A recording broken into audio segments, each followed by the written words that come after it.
Welcome back to my channel. ഇന്ന് ഞാൻ വന്നിട്ടുള്ളത് റവ കൊണ്ട് തയ്യാറാക്കുന്ന വളരെ ടേസ്റ്റിയായ ഒരു സ്നാക്സിൻ്റെ റെസിപ്പിയാണിത്. വളരെ കുറച്ച് ഇൻഗ്രീഡിയൻസ് മാത്രം മതി ഇത് തയ്യാറാക്കാൻ. ഈ വീഡിയോ നിങ്ങളെല്ലാവരും കാണണം. നിങ്ങൾക്ക് ഇഷ്ടപ്പെട്ടാൽ ലൈക്ക് ചെയ്യാനും ഷെയർ ചെയ്യാനും മറക്കരുത്. അതുപോലെ ഈ ചാനൽ ആദ്യമായിട്ടാണ് കാണുന്നതെങ്കിൽ ഇനിയും ഇതുപോലെയുള്ള റെസിപ്പികൾക്കായിട്ട് ഈ ചാനൽ സബ്സ്ക്രൈബ് ചെയ്യുക. ചാനലിലെ പുതിയ അപ്ഡേഷനുകൾ അപ്പോൾ നോട്ടിഫിക്കേഷൻ ആയിട്ട് ലഭിക്കാനും വേണ്ടി തുടർന്ന് വരുന്ന ബെല്ലൈക്കണും കൂടെ ക്ലിക്ക് ചെയ്യുക. അപ്പോൾ നമുക്ക് നമ്മുടെ റെസിപ്പിയിലേക്ക് പോവാം. ഇതിനായിട്ട് ഞാനിപ്പോൾ എടുത്തിട്ടുള്ളത് 1/2 കപ്പോളം റവയാണ്. ഈ റവയെ നമുക്ക് ആദ്യം ഒന്ന് വറുത്തെടുക്കാം. ആദ്യം നമുക്കൊരു പാൻ ചൂടാക്കിയിട്ട് പാൻ ലോ ഫ്ലെയിമിലിട്ട് ഈ റവയെ ഇതിലേക്ക് ഇട്ട് ജസ്റ്റ് 2 മിനിറ്റ് ഒന്ന് നമുക്കിതിനെ വറുത്തെടുക്കാം. ഓൾറെഡി വറുത്ത റവയാണെങ്കിൽ പിന്നെ വറുത്തെടുക്കേണ്ട ആവശ്യമില്ല. ഇനി നമുക്കിതിലേക്ക് 1 കപ്പ് വെള്ളം ചേർക്കാം. നമ്മൾ റവ എത്രയാണോ എടുത്തിട്ടുള്ളത് അതിൻ്റെ ഇരട്ടി വെള്ളം ഇതിലേക്ക് ചേർക്കാം. റവ കട്ട കെട്ടാതെ നല്ല പോലെ മിക്സ് ചെയ്തെടുക്കണം.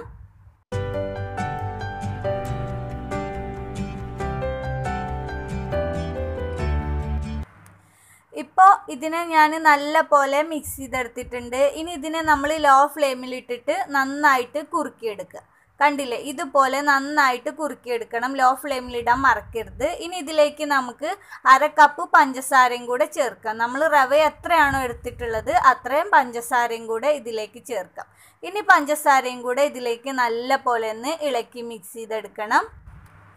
ഇപ്പോൾ പഞ്ചസാരയെ ഇതിലേക്ക് നല്ല പോലെ മിക്സ് ചെയ്തെടുത്തിട്ടുണ്ട്. അടുത്തതായി നമുക്ക് ഇതിലേക്ക് 2-3 ടേബിൾ സ്പൂണോളം ചിരകിയ തേങ്ങ ചേർക്കാം. പിന്നെ ഇതിലേക്ക് 2 ടേബിൾ സ്പൂണോളം ഓയിലോ ബട്ടറോ അല്ലെങ്കിൽ നെയ്യോ എന്താണെങ്കിലും ചേർക്കാം. പിന്നെ ഇതിലേക്ക് 2-3 ചതച്ച ഏലക്കായും കൂടെ ചേർക്കാം. ഏലക്കായ്ക്ക് പകരം നിങ്ങൾക്ക് ഏലക്കായ പൊടിയും ഉപയോഗിക്കാം. ഇനി ഇതെല്ലാം കൂടെ നന്നായിട്ട് മിക്സ് ചെയ്തെടുത്തിട്ട് പഞ്ചസാരയെ നല്ല പോലെ ഒന്ന് മെൽറ്റാക്കി എടുക്കണം.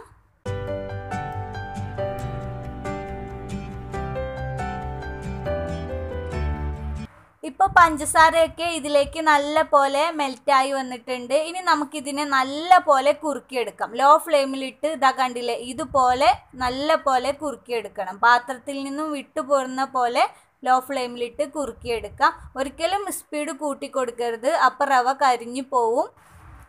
ഇനി നമുക്ക് ഫ്ലെയിം ഓഫ് ചെയ്തിട്ട് ഇതിനെ നല്ല പോലെ തണുക്കാനായിട്ട് മാറ്റി വെക്കാം. ഇപ്പം ഇത് നല്ല പോലെ തണുത്ത് വന്നിട്ടുണ്ട്. ഇനി നമുക്കിതിനെ ചെറിയ ചെറിയ ഉരുളകളാക്കിയിട്ട് മാറ്റാം. നമ്മൾ ചപ്പാത്തിക്കൊക്കെ തയ്യാറാക്കുന്നത് പോലെ ചെറിയ ചെറിയ ഉരുളകളാക്കിയിട്ട് മാറ്റിയെടുക്കാം.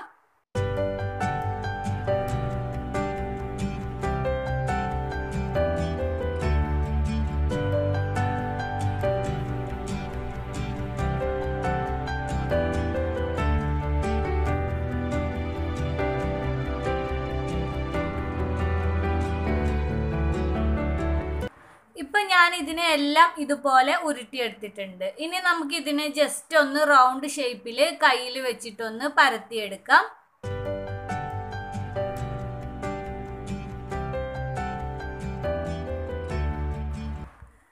ഇതുപോലെ റൗണ്ട് ഷേപ്പിൽ നമുക്ക് പരത്തിയെടുക്കാം. ഇതിൻ്റെ സൈഡൊക്കെ ഒന്ന് കറക്റ്റായിട്ട് നമ്മൾ കൈ ഉപയോഗിച്ചിട്ട് റൗണ്ടിലാക്കി കൊടുക്കുക. ഇനി നമുക്ക് ഇതിനെ താഴെ വെച്ചിട്ട് ബാക്കിയുള്ളതിനെ മുഴുവനും ഇതുപോലെ റൗണ്ടിലാക്കി എടുക്കാം.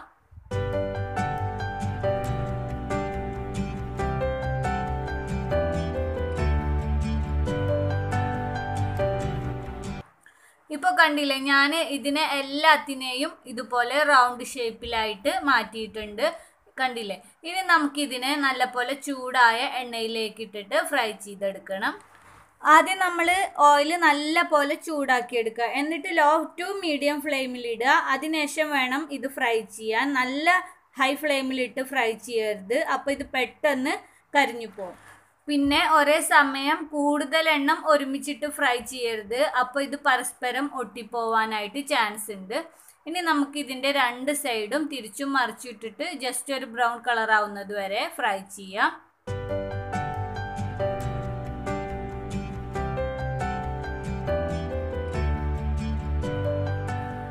ഇപ്പോൾ ഇത് ബ്രൗൺ കളറായി വന്നിട്ടുണ്ട്. ഇനി നമുക്കിതിനെ എണ്ണയിൽ നിന്നും കോരി മാറ്റാം.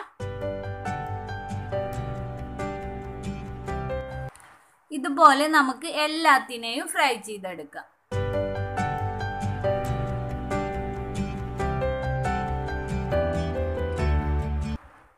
അപ്പോൾ ഇതെല്ലാത്തിനെയും ഫ്രൈ ചെയ്തെടുത്തിട്ടുണ്ട്. അങ്ങനെ നമ്മുടെ റവ കൊണ്ട് തയ്യാറാക്കുന്ന വളരെ ടേസ്റ്റി ആയൊരു സ്നാക്സ് ഇവിടെ റെഡി ആയിട്ടുണ്ട്. ഇത് വളരെ ടേസ്റ്റിയാണ്. നിങ്ങളുടെ കയ്യിൽ റവ ഇരിപ്പുണ്ടെങ്കിൽ ഇപ്പം തന്നെ പോയിട്ടുണ്ടാക്കി നോക്കൂ. അത്രയും ടേസ്റ്റിയാണ്. തീർച്ചയായിട്ടും എല്ലാവർക്കും ഇഷ്ടപ്പെടും. കുഞ്ഞുങ്ങൾക്കും മുതിർന്നവർക്കും ഒക്കെ കഴിക്കാൻ പറ്റുന്ന നല്ല ടേസ്റ്റിയും ഹെൽത്തിയുമായൊരു സ്നാക്സ് ആണ്. ഈ വീഡിയോ നിങ്ങൾക്കൊക്കെ ഇഷ്ടപ്പെട്ടിട്ടുണ്ടെന്ന് വിചാരിക്കുന്നു. ഇഷ്ടപ്പെട്ടിട്ടുണ്ടെങ്കിൽ ലൈക്ക് ചെയ്യുക, ഷെയർ ചെയ്യുക. ആരെങ്കിലും ഈ ചാനൽ ആദ്യമായിട്ടാണ് കാണുന്നതെങ്കിൽ ഇനിയും ഇതുപോലെയുള്ള റെസിപ്പികൾക്കായിട്ട് ഈ ചാനൽ സബ്സ്ക്രൈബ് ചെയ്യുക. ചാനലിലെ പുതിയ അപ്ഡേഷനുകൾ അപ്പോൾ നോട്ടിഫിക്കേഷനായിട്ട് ലഭിക്കാൻ വേണ്ടി തുടർന്ന് വരുന്ന ബെല്ലൈക്കണും കൂടെ ക്ലിക്ക് ചെയ്യുക. അപ്പോൾ നമുക്ക് വീണ്ടും അടുത്തൊരു റെസിപ്പിയുമായിട്ട് കാണാം. Thank you for watching.